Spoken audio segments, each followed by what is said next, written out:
This is Game Pass or Play, the #1 Xbox Game Pass ranking show made by 3 people that you've never heard of, probably.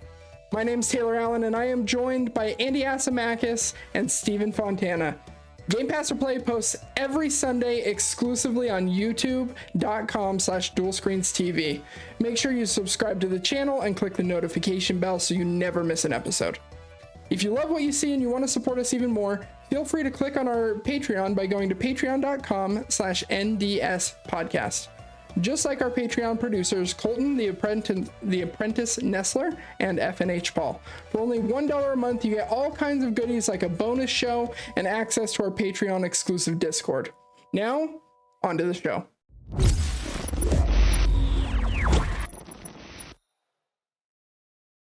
All right, gentlemen, the rules are simple. Each member of the team uses the Xbox Game Pass random game feature or randomly selects a game themselves and plays that game for each episode. They try it out and they'll let you know if the game is a pass or a play.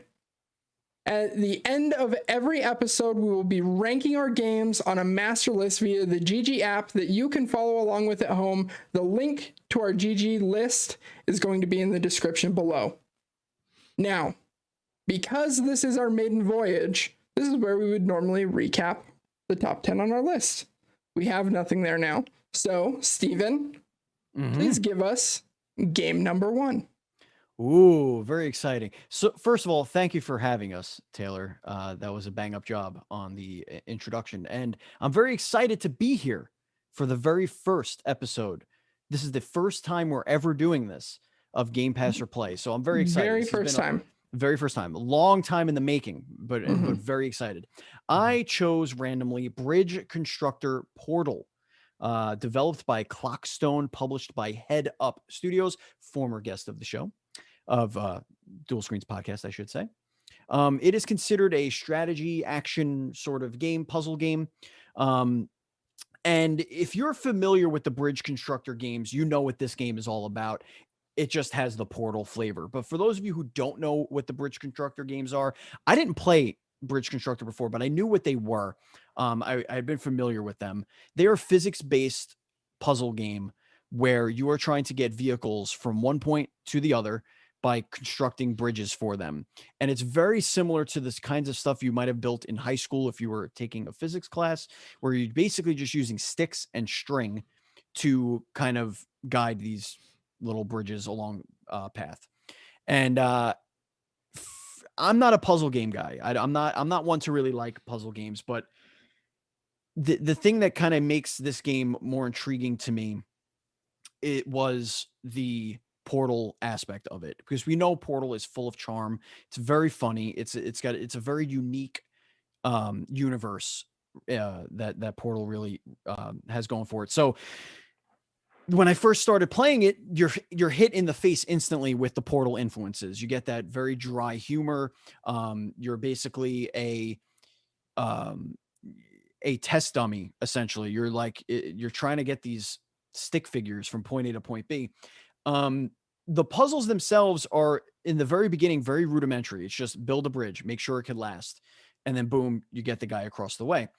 But then they start throwing portals in where different portals are connected differently. So you have to build a bridge to one portal, and the one portal will launch your car to another platform, which you might have to build a bridge on that side. And then eventually they get lasers, door switches, fences, gates, spinning hazards, robots that are trying to kill you or spot you, places to avoid on the map. And it very, very quickly, I want to say by like level 15 or 20, very quickly gets very difficult. And for somebody that's not really into the puzzle game, the Portal influence wasn't enough to keep me going. So for me, if I'm giving this a pass or play, personally, I'm giving this one a pass. I think that if you are huge into the bridge constructor games, you're going to play it anyway. And if you like the Portal universe, you're probably going to, want to play it anyway. But for me, for a person who's not really looking for either of those experiences, it's a pass for me. Okay, so after we get each person's ranking, we're going to do a short Q&A among the team to kind of understand the mechanics and your experience with the game a little bit more. So did you feel like the Portal influence was strong enough? Like you mentioned that there was some of the dry humor and stuff like that, but is that just like throughout the game, or is it mostly just like the, you know, orange and blue circles, and then every once in a while they make a joke in the Gladys voice? It's kind of it's a little bit of column A and B. Okay. There are the text itself is very Portal influenced. The very tone, every line is in that sort of vein. The problem is that the writing isn't as good as Portal, so you don't get a lot of the true laugh out loud, really Sure. funny moments, but you get a lot of kind of moments where you Okay. kind of chuckle a little because it's like, oh yeah, I get what they're doing there. Oh yeah, that's funny. Or, oh my God, that's so dumb. I think the main reason for the Portal influence wasn't for that. I think the main reason was for the portals. Sure. Because it adds a really cool mechanic to the puzzle solving. It's very unique from other bridge constructor games that I've looked up and seen gameplay of. Those do get wacky, don't get me wrong, but there's something about using the physics of, for example, if you build a bridge high and there's a portal below, and your car goes off that bridge and goes with velocity through the portal, it's going to come out the other end with just as much velocity. And you have to judge that. So at some point you might say, hey, they're going too fast into this portal. They're overshooting the target. So you might bring the bridge up a little bit so that it kind of slows down before it falls off the bridge, as opposed to going downhill where it goes faster. So you're making a lot of those calculations on the fly. And I think that the portal aspect in that way adds a lot of depth to the gameplay. How long did it take you to set up a portal on the ceiling and on the floor and see how quickly you could get a car to terminal velocity? You can't set your own portals. The damn. portals are all the levels are pre-made. But they set you up pretty quickly to be able to do that. And I didn't even try that. But yeah, they set you up pretty quickly. Like if you're doing one car just to get through the level, you could mess around with the portals a lot. But if you're trying to do, get the most points, you'll do a caravan. So it'll send one car, then it'll send the other car, then it'll send the other. And if you're messing around with what works for one car isn't necessarily going to work for multiple cars, because now they're going to have to cross each other through the portals, and like it's chaos, but it's a lot of fun. It is a lot of fun to mess around with it. It's just not necessarily for me. Sure. Andy, do you have any questions for Steven about Bridge Constructor Portal? Oh, I did want to ask, what would it take to make this a play for you? But I feel like nothing would make this game really latch onto you and hold interest for more than 5 or 10 minutes.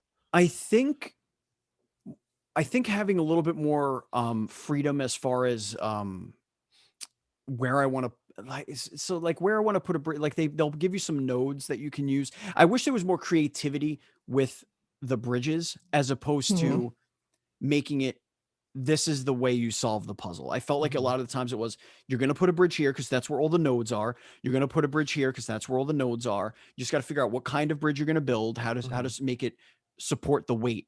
I wish there was more of, oh, wow, you put a bridge up there, and then you put like a tiny little platform here that didn't really act as a bridge, but acted as like a way to slow down the car. And then it kind of went down this like little luge that you made. I wish it was more of that and less of just figure out the best way to build a bridge. Okay.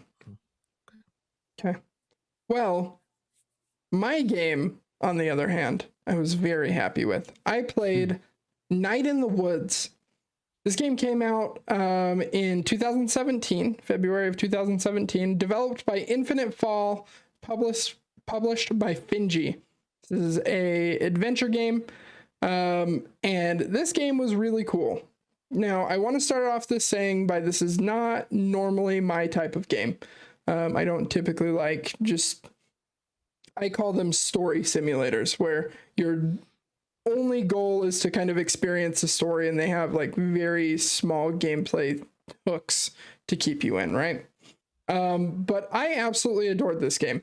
You play as a little cat. All of the people in your like Rust Belt kind of dying gentrification-y town are animals. So like your best friend is a bird, and like there are these bullies that are like dogs and stuff, and they're just all kinds of different animals. And you play a sophomore in college who is coming home to her childhood town that she grew up in, going back to see her parents for an undisclosed reason. They kind of hint at some mental health stuff in the beginning, but it's very much under wraps for a while. And the game is primarily about exploring your mental health as this character, along with like rekindling your connections with your family and your childhood friends, and this town that is slowly changing in front of you as you're getting more like chain stores, and kind of like the soul of this small industrial town is kind of leaving. It's very much a story of like middle America, which I find really fascinating. There's I can't remember if it's a log mill or a steel mill in your town that gets shut down, and that's kind of like the main crux that you're trying to like figure out the mystery around. You end up running into some cultists and some really crazy stuff like that, and it goes to some pretty dark places, which I was not expecting. But the game's really cool. Gameplay's super simple. You kind of just walk around, jump, and find items and things like that can help you to develop the story and move it along. But it's very cool. The art style is absolutely beautiful. The game was longer than I expected it to be. I thought it was going to be a quick like 4 hour game. I think I played 9 hours to completion. But it had me hooked from the beginning all the way through. And so even when we got to that 3-4 hour mark and I was expecting it to be done, and I realized that we were nowhere even close to finishing up, I wanted to keep going, which was probably the most surprising part about this game. Is it just kept driving me forward and giving me interesting hooks to continue following. So for that reason, I'm going to give this game an emphatic play. Nice. I guess one of the big questions that I have for you, just in your experience playing. Now, I don't know if you knew just how popular this game was before you started, but knowing how popular it is now, does that kind of, I don't want to say skew, but like, does that give you a different perspective on the game that you played? I understand why it's so popular. I get because of the like how relatable the characters are, and the way that they write this game and stuff. I totally understand why so many people loved it. I didn't realize that was the case at all until I started doing some research around the game after I played it. But I get it 100%. I don't think that would have skewed me one way or another, because the writing is so good that they just keep you going.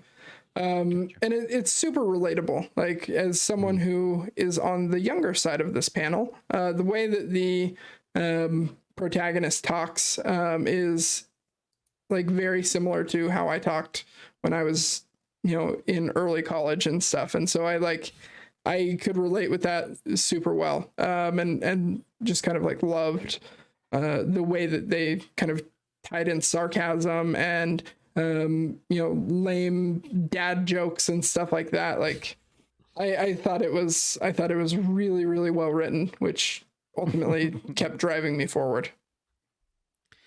I have more of just an observation. I'm just glad that it took this show we're doing now to make you play this amazing game. Oh yeah, because it has, I think, some of the best writing in a game, and 100%. I'm just more taken aback that it took you to produce this show to play this gem of a gaming experience. But That's what this show's all about, though. right. You know? Yeah. Like I said, this has never been a game that I was interested in. I just don't like these types of games, but this game is definitely making me question that, and think that I may actually enjoy adventure games like this. Now go play Undertale when you have a chance. Okay. Soon, very soon, Andy, when it comes to Game Pass. Sure, yeah. All right, Andy, tell me about your game. So my game is a game that I didn't really love or hate. It was somewhere in the middle, and that is the Medium by Bloober team, published and developed by both. That's how that works. It is a psychological horror game that is out now for the Xbox and I believe also Steam as well. So I think I should first say that if you're going into this game thinking you're going to have like a Silent Hill type experience, just drop that notion altogether. It is not that at all. So once you remove that from your brain, that you're going to get something like a Silent Hill, you'll do way better with this game. Now, that being said, it has some similarities. There are fixed camera angles, which is nice. There are tank controls in the year 2021, which is cool. And there is a flashlight, which is of course, it's a horror franchise staple. Yeah. But aside from those things, we have this game's core gameplay hook, and that's the world switching dual inhabiting thing, where your character, Marianne, who has special powers to exist both in the real world and the land of the dead, to talk to ghosts and solve puzzles. And that's Spooky. the main spooky. And that's the main part of the game. It's just essentially like an adventure game, less horror, more adventure, walking around environments, looking for an item, solving a puzzle, and moving forward and seeing the story unfold before your eyes. Now, I am super critical of horror, and this game, while it doesn't really match a level of my all-time favorites, it is an experience that I thought worthy of a play. And that is because the game's main antagonist, played by Troy Baker, is very terrifying, very horrifying, and just the way the creature looks, it's designed, coupled with his voice acting work, makes it a nightmare. And that part is what really got me into the game. The lead character, Marianne, is kind of not dull. She talks way too much, tends to over narrate. She'll like walk into a room and say, "Ooh, this room just drips of sadness and grief, and I can almost taste the tears of the dead souls of the children on the walls." I don't need all that in a horror game. I can walk in a room and see like, oh, some shit went down here with nice set design, which this game does do well. It's a beautiful game. Hands down, one of the best they ever made, Bloober team.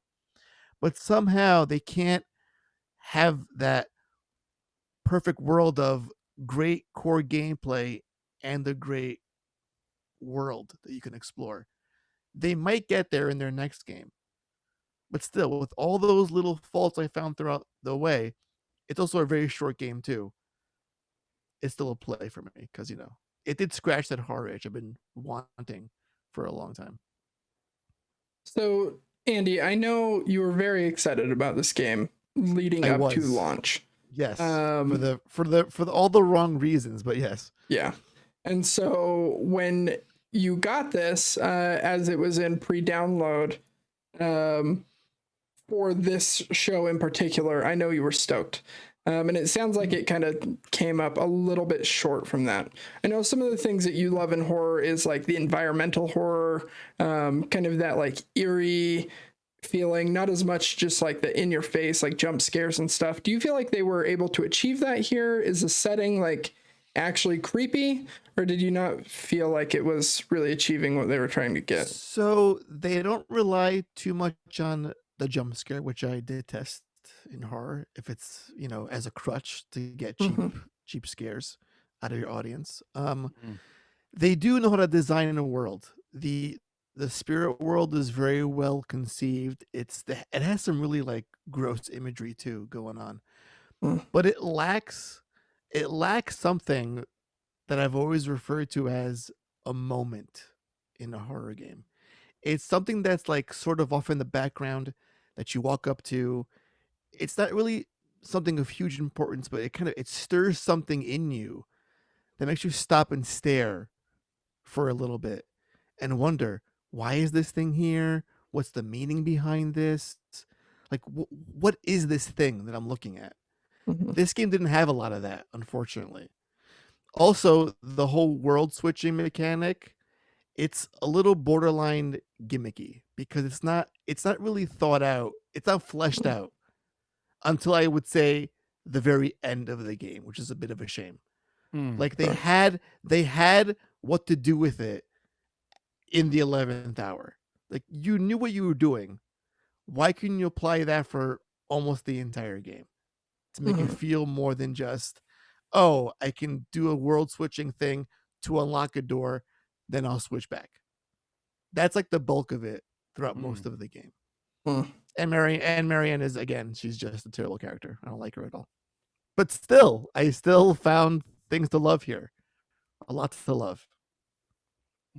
Talk a little bit about how important it is for these games to have an iconic villain. Like when you look at Resident Evil, I almost always think about the Tyrant, the Mr. X,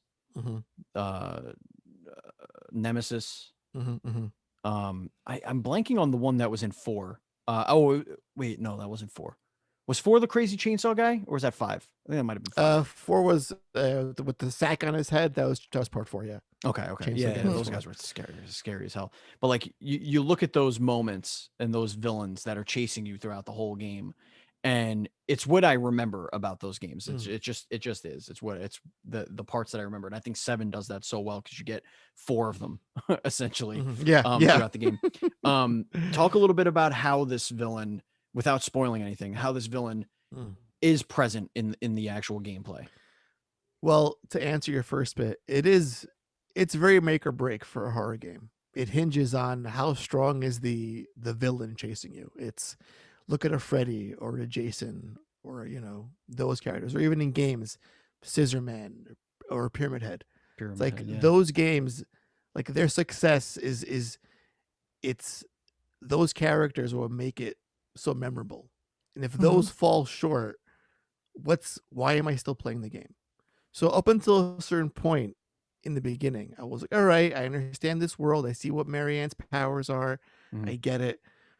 But I'm just walking into rooms, putting shit from one drawer into this other wall to solve a puzzle, to unlock a door, to say, hey, you can go here now. And it also holds your hand a lot, by the way.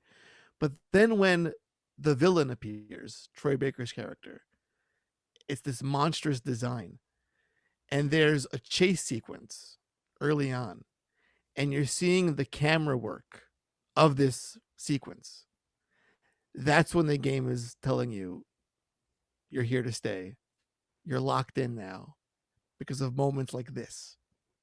They're just so well thought out and well paced. And again, it's just how it's Troy's delivery that really sells it. Because I can't imagine a different voice for this character when you're seeing it on the screen. And he does such a beautiful job with it. It's haunting, it's tragic, it's a lot of emotion in one character. Yeah. And to see that story through, why this thing exists in this world, what's it doing to these characters, how it impacts everything around Marianne, that pushed it through. And that says a lot about how a strong villain can carry a story in a horror game. All right, gentlemen, it's ranking time. Steve, oh boy, you get the honor of putting the very first game on our list. Yes, and it's going to go right at the top of the list at number 1. Perfect. Congratulations, Bridge Constructor Portal. You are the new number 1 game. Oh my god! and now you did are it. not. Oh, Because I'm man. going to put Night in the Woods at the top of the list. I Okay. feel like All right. Fair Night enough. in the Woods was a really awesome game and an easy recommend to almost anyone. Okay. Now, the real question is, Andy, where does the medium fit on top, below, or between those games? I think the medium fits exactly where it should fit, as its name says, right in the middle. Perfect. That is Hey. the medium. So the list goes Night in the Woods, the medium, and Bridge Constructor Portal. Again, everyone, you can follow along at home using the GG app at ggapp.io/dual screens and select the Game Pass or Play list, or via the GG app through your app store.